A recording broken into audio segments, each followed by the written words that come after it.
Né en exil et ceux restés au pays à travers des informations bien fouillées concernant tous les domaines de la vie du pays. Le magazine Humura Burundi est diffusé sur le web via le site de la RPA www.rpa.bi. Humura Burundi.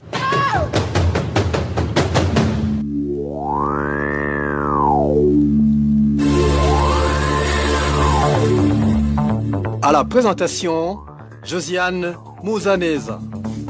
Et Steven Yungekou et Fabrice Ndimurukundo assurent la mise en onde.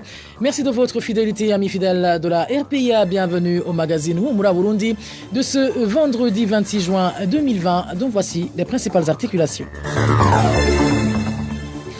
18 jours après son décès, l'ancien numéro 1 burundais a été inhumé au quartier Musinzira, un quartier situé au chef-lieu de la province Gitega.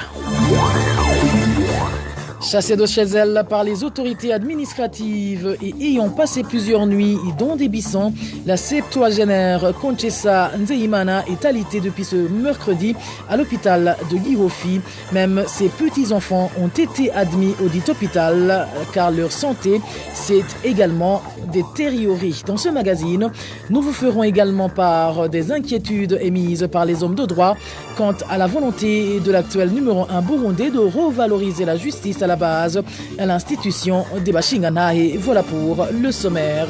Dans quelques poussières de secondes, le développement de ces titres.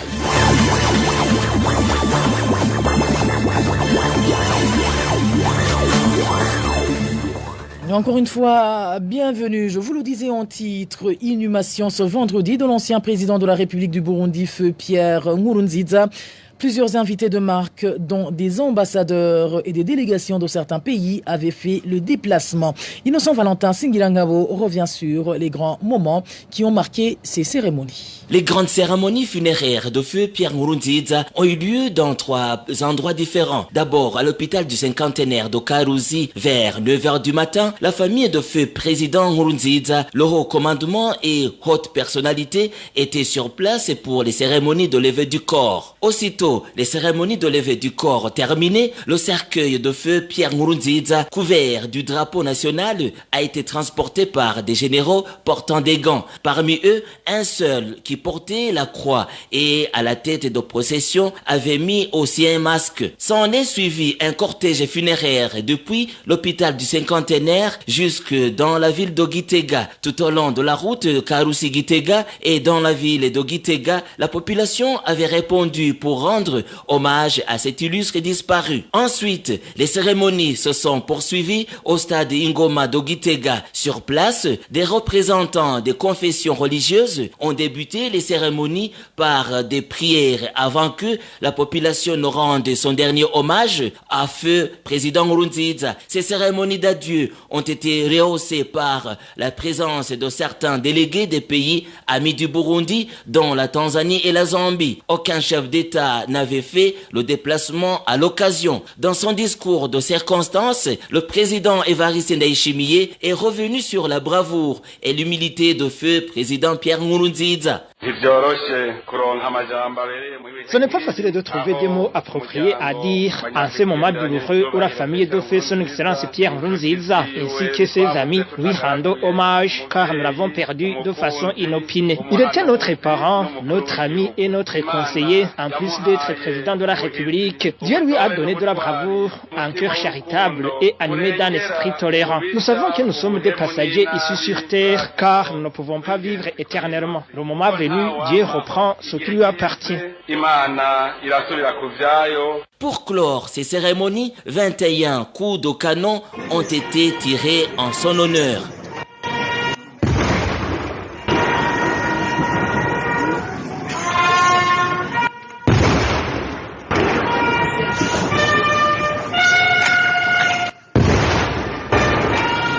Sous un soleil de plomb, certains participants à ces cérémonies se sont évanouis et ont été pris en charge par la Croix-Rouge Burundi. Après le stade Ingoma de Gitega, la dépouille de Pierre Nkurunziza a été conduite à sa dernière demeure située au quartier Musinzira de la ville de Gitega. Dans son allocution, la veuve de Pierre Nkurunziza, Denise Buchumi, a remercié le gouvernement burundais et toutes les personnes présentes avant de préciser que c'est un honneur pour elle de procéder à l'inhumation de son époux et d'avoir observé un deuil au moment où certains Burundais n'ont jamais eu l'occasion de faire le deuil pour les leurs. Lorsqu'on a perdu le sien et qu'on n'a pas pu voir son cadavre, c'est triste. Et on ne peut même pas faire le deuil. Nous sommes réconfortés d'avoir eu le temps de faire un deuil pour le nôtre et de l'enterrer dignement. Ceux qui n'ont jamais vu même les corps des leurs savent ce qu'ils ont enduré. Nous vous remercions encore une fois de nous avoir soutenus dans ces moments difficiles. Les cérémonies ont été clôturées par le dépôt des gerbes de fleurs avant de procéder à la levée de deuil partiel sur place à sa dernière demeure. Merci à toi, Innocent Valentin Singilangabo. Qui était alors Pierre Nkurunziza? Bref, biographie avec Janvier Nininazwi. Feu président Pierre Nkurunziza est né le 18 décembre en 1964 à Abouye, en commune Mumba de la province Ngozi au nord du pays. D'un père Hutu et d'une mère Tutsi, respectivement Estache Ngabisha et Domitille Minani, Pierre Nkurunziza entame ses études en 1972 à l'école primaire d'Abouye où il obtient son certificat en 1979. En 1980, Pierre Nkurunziza est orienté à l'Athénée de Gitega où il fait ses 2 cycles des humanités section lettres et modernes jusqu'en 1987 et obtient son diplôme des humanités générales.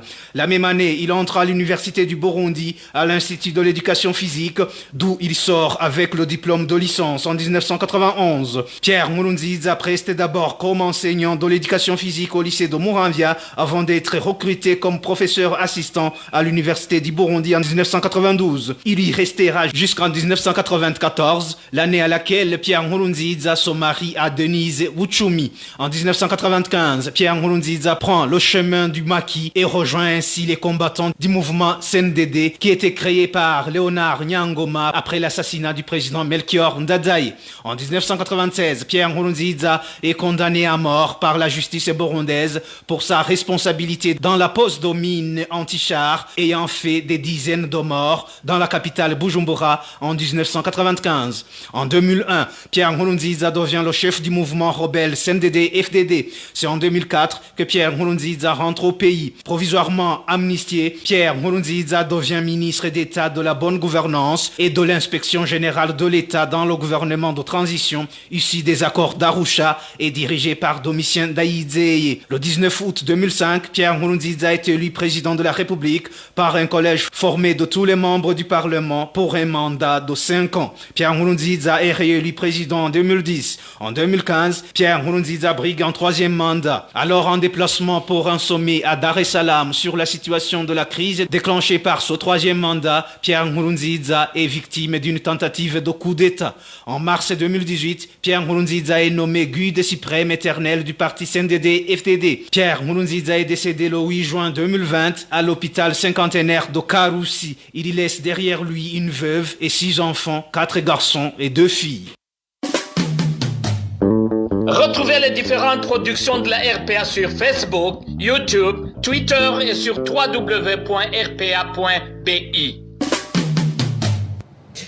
Poursuivons ce magazine par cette page Droits de l'homme où la santé de la veuve Conchessa Nzeyimana et celle de ses petits-enfants se détériorent suite aux menaces et harcèlements qui leur sont infligés par l'administrateur de la commune Kayogoro en province Makamba en collaboration avec le chef de la zone Gatabo. Pour le moment, la veuve et ses petits-enfants sont tous alités à l'hôpital de Gihofi situé en province Rutana. Le point avec Onésime Dushimagidze. La veuve Conchessa Nzeyimana, âgée de 72 ans, est alitée ainsi que ses petits-enfants à l'hôpital de Gihofi en province de Rutana depuis mercredi de cette semaine. Les habitants de la colline Gatabo affirment que la santé des membres de cette famille s'est détériorée suite aux actes de menaces et de harcèlement dont ils sont victimes. Il précise que cette famille vient de passer des jours et des nuits dans la brousse de peur d'être arrêtée encore une fois par Zaché Misaago, l'administrateur de la commune Kayogoro, avec la complicité du chef de la zone Gatabo, Gervais Habonimana.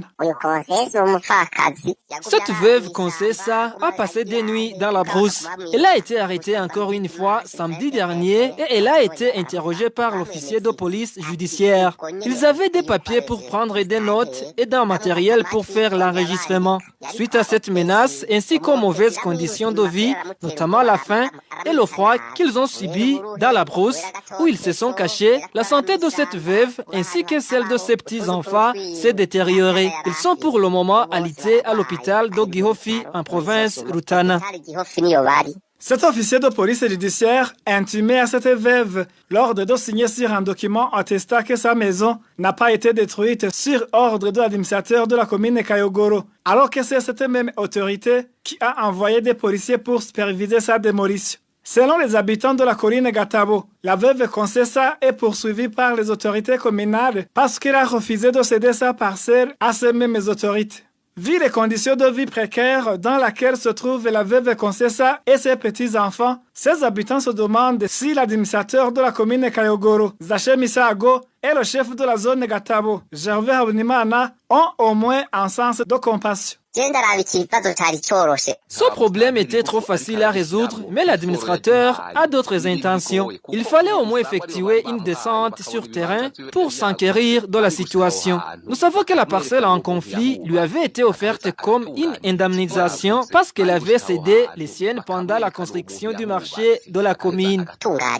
À ce propos, nous avons essayé de joindre Zaché Misaago, l'administrateur de la commune Kayogoro, mais sans y parvenir. Merci à toi Onésime Dushima Guizi. Toujours en page droits de l'homme, les agents de la société ASEC réunis au sein du syndicat des travailleurs de l'ASEC, STASEC en sigle, sont de plus en plus inquiets pour leur sécurité. Cette peur est basée sur des informations faisant état d'autres employés qui seraient sur une liste des personnes sur le point d'être emprisonnées. Une chasse à l'homme dénoncée par les défenseurs des droits de l'homme qui parlent d'une violation de la loi visant à intimider ces employés pour qu'ils renoncent à leurs droits. Éloge d'hiver et les méchants, reportage.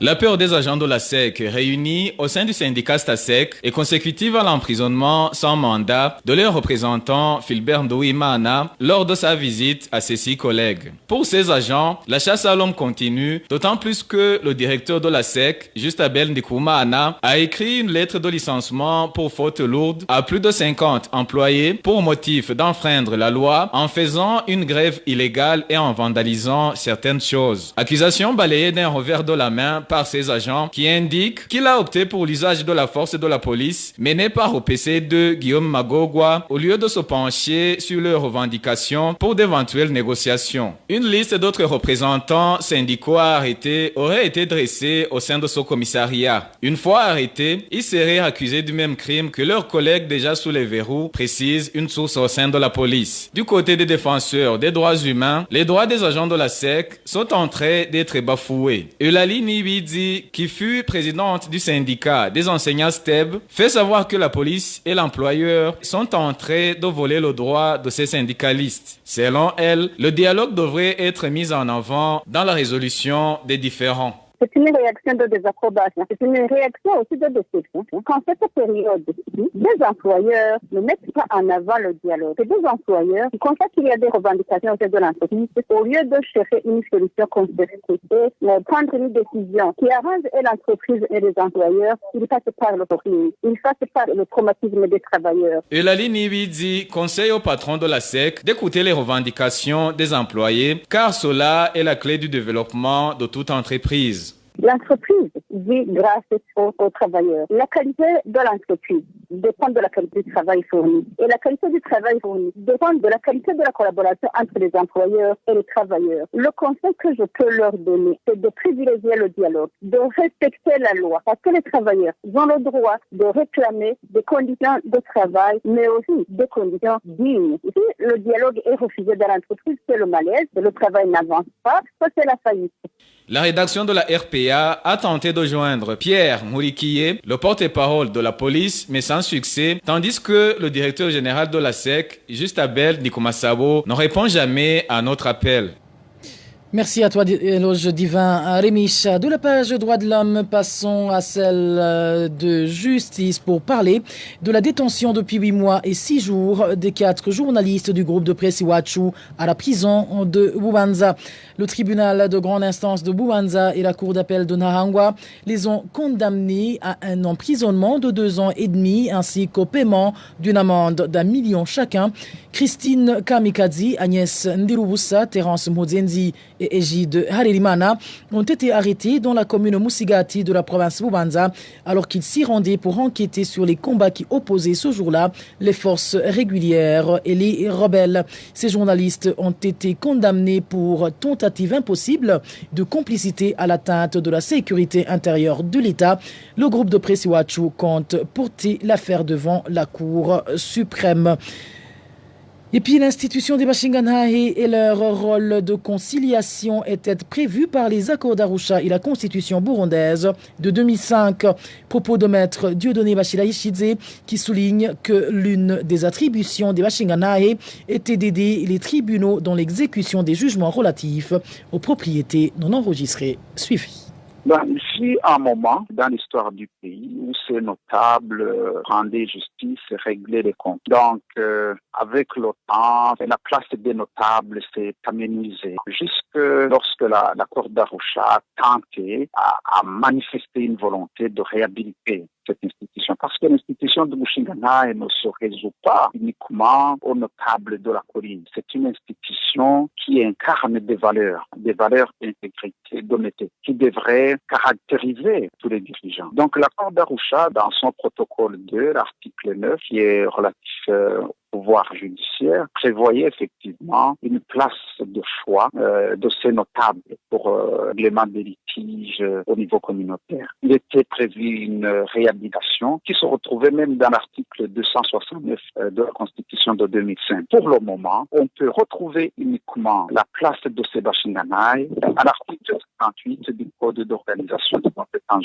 judiciaires qui parle du rôle de ces notables uniquement lorsqu'il s'agit d'exécuter des jugements relatifs aux terres rurales et non enregistrées. Donc le rôle s'est appliqué avec temps, au point que maintenant, avec la Constitution de 2018, même l'article 269, qui était relatif à la réhabilitation de cette institution, a été revu. Maintenant, je dirais que le rôle de ces notables sur le plan légal est presque inexistant. Maître Dieudonné Bachila Ishidze indique néanmoins qu'il sera difficile, voire impossible, de revaloriser la justice à la base et l'institution des Bashinganahe aussi longtemps que la milice Imbonerakure ne sera pas maîtrisée. Encore une fois, Maître Dieudonné Bachila Ishidze. Tout d'abord, je pense que dans son discours, il n'a pas précisé l'institution de Bashinganahe. Peut-être qu'il pense à redonner un certain pouvoir aux dirigeants à la base. Je ne sais pas, mais si on devrait parler de l'institution Bashinganahe, de ces notables à la base, la notion de Bashinganahe supposant une certaine initiation, c'est selon les cris, c'est intention ancestrale. Donc, au regard maintenant de la situation qui prévaut sur les collines du Bon, la milice qui quadrille le pays, où les jeunes partisans du parti au pouvoir, certains étant même armés, imposent tout ce qu'ils veulent. Donc, par la force, ça m'étonnerait que cette institution de notables puisse avoir une force ou une place face à ces miliciens qui sont soutenus par l'administration à la base et les corps de défense et de sécurité. Donc, d'une part, son idée n'a pas été bien précisée, mais d'autre part, pour que ce souhait soit une réalité, il faudra passer par la neutralisation de ces milices qui sèment le désordre dans le pays. Ceci étant dit, il faut aussi rappeler que sur le plan légal, il va falloir d'autres sortes d'accompagnement pour que cette institution soit réhabilitée non pas seulement par des mots, mais aussi au niveau du droit.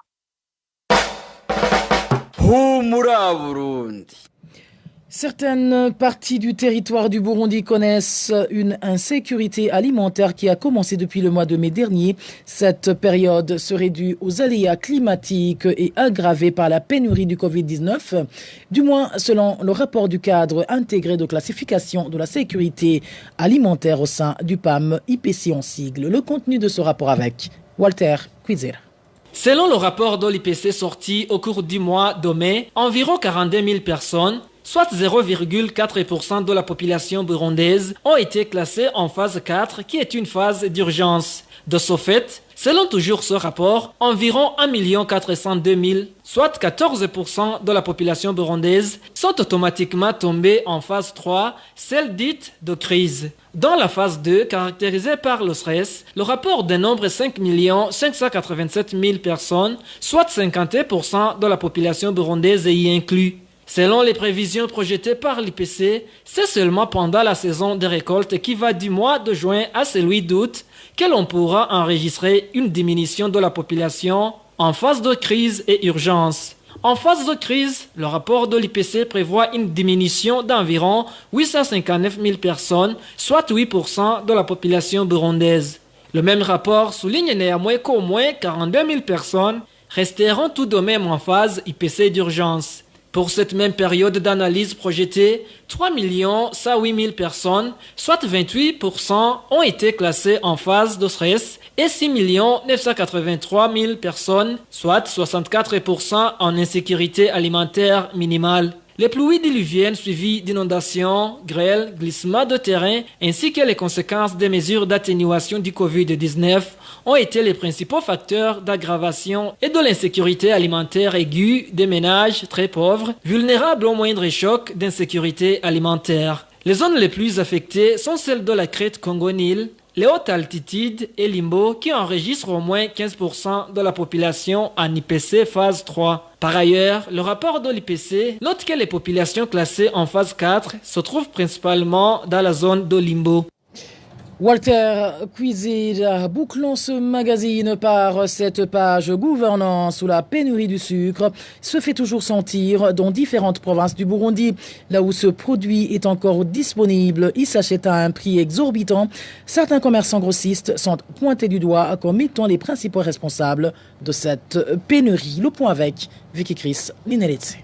La population de la province Ngozi indique qu'elle vient de passer 2 semaines sans avoir du sucre dans les marchés et différentes boutiques. Au chef-lieu de cette province, la population accuse certains commerçants grossistes d'être les principaux responsables de cette pénurie, notamment le surnommé Gikoko et un autre du nom de Rukore. Ces commerçants grossistes, lorsqu'ils viennent de la Sosumo, indiquent cette population, ils vendent ce produit à compte-gouttes. Mais cela ne les empêche de déclarer aux commerçants détaillants, après 2 jours seulement, que leurs stocks sont épuisés. Certains commerçants détaillants dénoncent une pratique de spéculation entreprise par ces commerçants grossistes pour gagner beaucoup en très peu de temps. Il faut savoir qu'ils achètent un sac de sucre à 135 000 francs, mais à condition qu'ils acceptent que sur la facture soit mentionné qu'un sac de sucre a été acheté à 125 000 francs. Malheureusement, les commerçants détaillants, lorsqu'ils arrivent sur leur lieu de travail, ils ne font que répéter la même pratique. Ils vendent du sucre en cachette à 4 000 francs le kilo, alors que le prix normal d'un kilogramme de sucre est de 2 450 francs. C'est presque la même situation en province Muyinga. La population indique qu'il est trop difficile d'avoir du sucre dans cette localité, car là où il est disponible, il se vend à 3 000 francs le kilo. Les principaux spéculateurs, selon cette population, sont notamment 2 commerçants grossistes, à savoir un certain Syriac et un autre du nom de Tatagara. En province Rutana, le sucre est disponible sur le marché, mais il se vend à 3 000 francs le kilo. Selon certains commerçants, cette pénurie du sucre serait due à l'augmentation de la demande de ce produit, car la production actuelle de la Sosumo est insuffisante. À ce propos, nous avons essayé de joindre Jean-Pierre Nzobandola, chargé de la distribution du sucre à la Sosumo, mais il s'est réservé à tout commentaire.